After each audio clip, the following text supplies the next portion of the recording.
Welcome to Hockeywiztalks podcast. Today I'll be grading every Central Division team's offseason. In this podcast, I'll be grading every Central Division team's offseason so far and what they could do to improve. Arizona Coyotes, B. The Arizona Coyotes had an excellent draft, landing a couple of prospects who could make a huge impact on the team in the future, like centers Logan Cooley and Connor Geekie, defensemen Maverick Lamoureux and Artem Duda, and wingers Julian Lutz and Mikko Matika. Also at the draft, the Coyotes picked up Zach Kassian in a trade, along with the 29th pick in the draft, and a few other picks in future drafts for the 32nd pick in the 2022 NHL draft. This is how you weaponize your cap space. The Coyotes locked up winger Lawson Crouse to a 5-year deal worth $4.3 million per season. This could be an excellent deal if Crouse can be an annual 20-goal scorer. Arizona still has to re-sign Barrett Hayton, but they should be able to get that deal done with the cap space they have remaining. Arizona is not likely to add any players, but they could trade away some players such as Jacob Chichurin, Nick Schmaltz, and Shane Gostisbehere. Arizona gets this grade not because they added great players in the offseason, but they have put themselves in a position to be long-term contenders in the future with the picks and prospects they are stockpiling. Arizona is obviously rebuilding and should be a lottery team this year. Chicago Blackhawks, C-. The Chicago Blackhawks are headed into a rebuild now, and that was made clear by the Alex DeBrincat trade to the Ottawa Senators. In exchange for DeBrincat, the Blackhawks received the 7th overall pick in the 2022 draft, a 2nd-round pick in 2023, and a 3rd-round pick in 2024. The Blackhawks weren't done with trades yet, as they dealt Kirby Dach, the 2019 first-round pick, to the Montreal Canadiens in a 3-team trade for the Islanders' first-round pick, with Alexander Romanov being sent to the New York Islanders. Also at the draft, the Blackhawks were able to land yet another first-round pick in the 2022 draft from Toronto for taking Peter Mrazek's contract, giving up just a 2nd-round pick in exchange. With those 3 first-round picks, the Blackhawks drafted Kevin Korchinski, Frank Nazar, and Sam Renzel, and they hope those 3 players will be a huge part of their core in the future. Surprisingly, the Blackhawks did not qualify Dylan Strome, so he became a UFA. It remains to be seen if letting Dylan Strome walk for nothing was a mistake. In free agency, Chicago signed Max Domi and Andreas Athanasiou to a 1-year deals, and Colin Blackwell to a 2-year deal. Both Patrick Kane and Jonathan Toews are pending UFAs in 2023. If Chicago is rebuilding, it would be best for both the players and the team to trade them to contending teams, so they don't lose their star players for nothing. I can't give Chicago a high grade this offseason because their moves just didn't make sense. The saving grace for the Blackhawks is that they will be in the running for the Connor Bedard sweepstakes. And now a word from our sponsor. Check out my scouting blog at Hockeywiz777scouting.com. Listen to my scouting blog podcast on anchor.fm/Hockeywiz777scouting.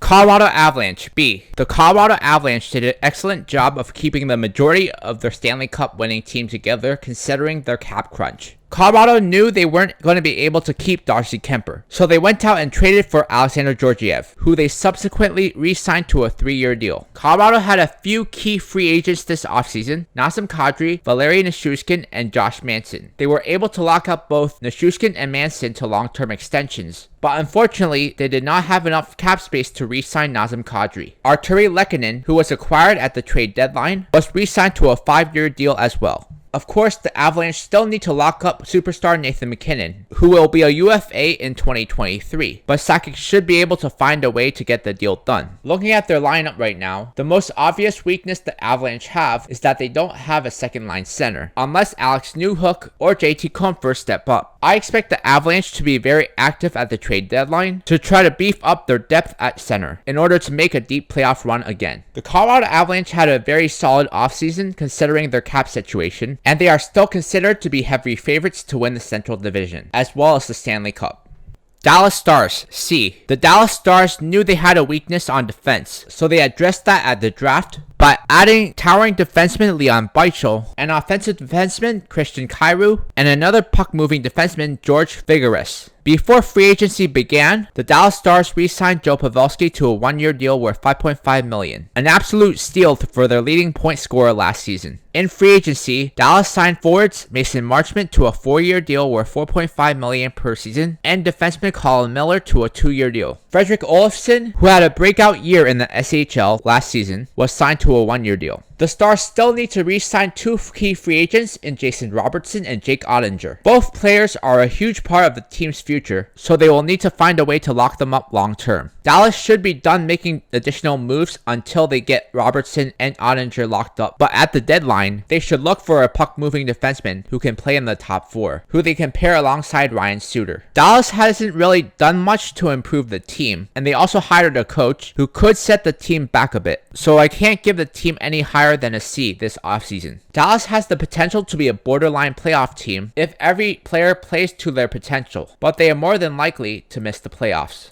Check out my hockey blog at hockeywiztalkshockey.blogspot.com. Follow me on Facebook and Instagram at hockeywiz777. Minnesota Wild, B-. The Minnesota Wild kicked off the offseason by trading Kevin Fiala to the LA Kings for Brock Faber and the 19th pick in the 2022 NHL Draft. With this trade, Minnesota had 2 first-round picks and used them to select Liam Ogren and Danila Yurov, 2 potential impact forwards. After re-signing Marc-Andre Fleury to a 2-year deal, the Minnesota Wild traded Cam Talbot to the Ottawa Senators for Philip Gustafsson. Jacob Middleton, who was acquired at the trade deadline, was re-signed to a 3-year extension. He should be a solid defenseman for the team. Minnesota still has a little over $4 million left in cap space, so they could still go out and sign a veteran center like Paul Stastny. The Wild are pretty much bringing back the same team as last year, with the exception of Fiala and Talbot, so the team does not have to worry about chemistry as much. I think Minnesota had a solid offseason and made moves to remain a contender in the competitive Central Division. Nashville Predators, B+. Heading into the offseason, the first order of priority was re-signing Philip Forsberg, which they did. They locked him up to an 8-year deal with $8 million per season with a no-move clause. At the draft, Nashville drafted 2 forwards who could become impact players down the road, Joakim Kemmel and Adam Ingram. Both can be very good offensive players with the right development. Luke Kunin was traded to the San Jose Sharks for John Leonard. This is a cap move, which allowed them to free up some cap space to make their next move. Nashville took advantage of Tampa Bay's cap crunch and stole Ryan McDonagh for chump change. Even though McDonagh's contract is less than desirable, his playoff experience will be very important if they are to make a run in the playoffs. In free agency, Nashville signed Nino Niederreiter to a 2-year deal worth $4 million per season, and they also signed Kevin Lankinen to back up UC Saros. Nashville should be done making moves for now, but I could see them adding some role players at the deadline to improve their depth. The Nashville Predators had a really good offseason, and with the improvements made to the team, have put themselves in position to be a contender in the Central Division once again. Listen to Hockeywiztalks podcast on Podbean and Spotify. Check out my YouTube channel at Lucas Aoyang.